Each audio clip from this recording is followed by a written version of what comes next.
Break के बाद आप सभी दर्शकों का स्वागत है। चलिए अब रुख करते हैं अगली कड़ी की ओर। गर्मी के मौसम में लगातार किसान भाइयों को अपने पशुओं के लिए हरे चारे की समस्या से गुजरना पड़ता है और हरे चारे की पूर्ति के लिए किसान विभिन्न चारे वाली फसलों को भी लगाते हैं। लेकिन आज हम आपके लिए साल भर हरे चारे की पूर्ति के लिए रेमी की खेती पर जानकारी लाए हैं। तो आप किस प्रकार से करें रेमी की खेती, इस बारे में जानकारी दे रहे हैं NDRI करनाल के प्रधान वैज्ञानिक डॉक्टर आशुतोष।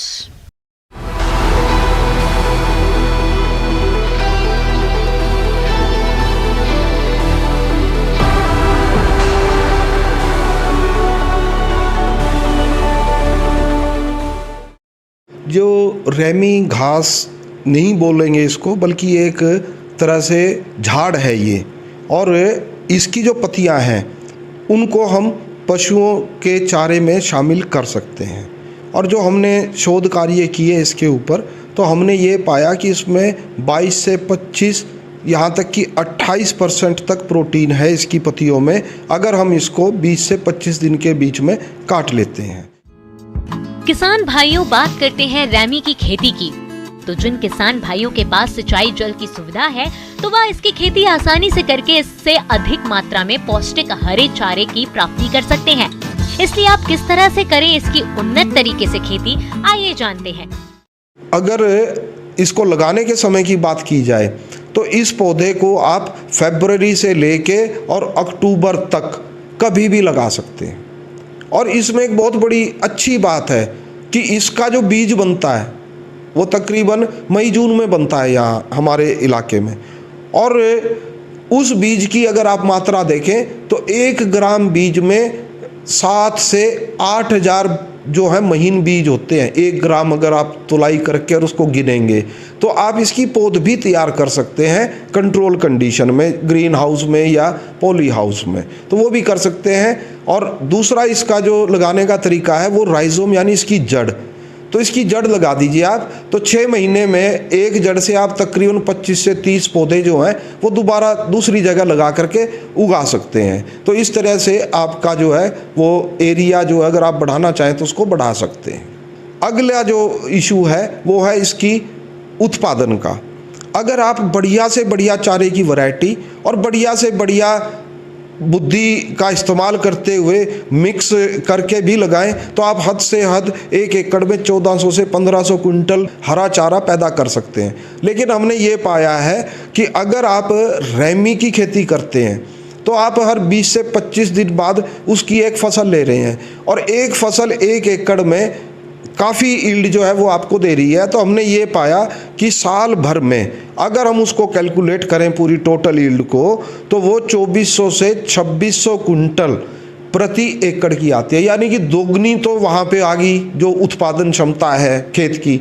और दूसरा क्या है कि साल में 2 या 3 बार जो हैरो, डिस्क, ट्रैक्टर, फर्टिलाइज़र उनके खर्चे आने थे वो भी ख़त्म हो गए। तो अब अगर हम प्रति किलो इसकी चारा वो देखें लागत तो बहुत कम है, और आपको राउंड द ईयर यानी 12 के 12 महीने आपको हरा चारा अपने पशु के लिए मिल रहा है। हमारे जो किसान भाई दुधारू पशुओं के आहार में हरे चारे के रूप में रेमी का समावेश करना चाहते हैं, तो उन्हें सबसे पहले इसकी खासियत के बारे में जानना होगा। इसलिए आइए जानते हैं पशुओं को रेमी खिलाने के फायदे के बारे में। नंबर 1 खासियत कि अगर हम इसकी पत्तियां खिलाते हैं तो प्रोटीन कंटेंट बहुत ज़्यादा होने से इसमें ताकत बहुत ज़्यादा है। अगर हम किसान की भाषा में कहें तो अगर हम इसको देते हैं तो प्रोटीन की तो पूर्ति हो ही रही है, दूसरा इसके अंदर एंटीबायोटिक के जो हैं वो भी गुण हैं। यानी कि जैसे हल्दी है इस तरीके से इसमें भी एंटीबायोटिक के गुण हैं, और ये एंटीबायोटिक जो है वो एक नेचुरल एंटीबायोटिक है। तो उससे पशुओं को काफ़ी लाभ हुआ, और जब से हमने ये एक्सपेरिमेंट शुरू किया तब से एक आध पशु को छोड़ करके किसी भी पशु में कोई बीमारी, कोई इस टाइप का लक्षण नहीं आया जिसको हम इन्फेक्शन कह सकते हैं। तो इसमें हम ये कह सकते हैं कि जो एक एंटीबायोटिक वो है इसका, वो बहुत अच्छा गुण है इसके अंदर, नेचुरल है, तो उसका रेजिडुअल इफेक्ट भी नहीं आएगा कहीं। तीसरी चीज़ जो इसमें हमने खास देखी इसमें कि जो इसका रेशा है, अगर आप 30 दिन 35 दिन से ऊपर कर लें तो इसमें रेशा बनना शुरू हो जाता है। जैसे सन पे बनता था पहले, इस तरह का रेशा जो है इसका बनना शुरू हो जाता है।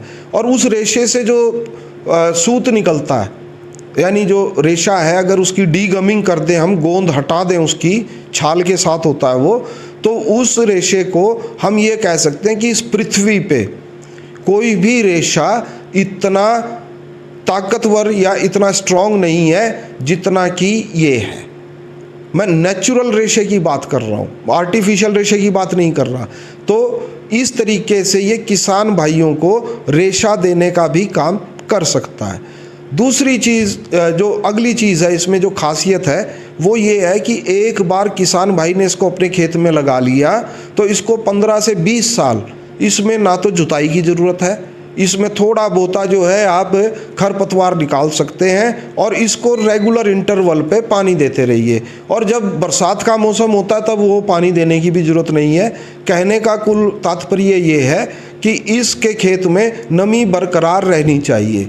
तो हमने उसी चीज़ पे अमल करके अपने फार्म में 5.5 एकड़ के करीब जो है इसको पैदा कर लिया। तो इस पे अभी भी शोध कार्य हमारे चल रहे हैं। तो इसमें कौन से एंजाइम्स हैं, कौन से मिनरल्स हैं, उसका भी हमारा शोध कार्य और उनकी एस्टिमेशंस अलग अलग लेबोरेटरीज़ में चल रही है, ताकि एक हम कंक्रीट रिजल्ट के साथ जो है वो हम किसान को अपनी बात कह सकें।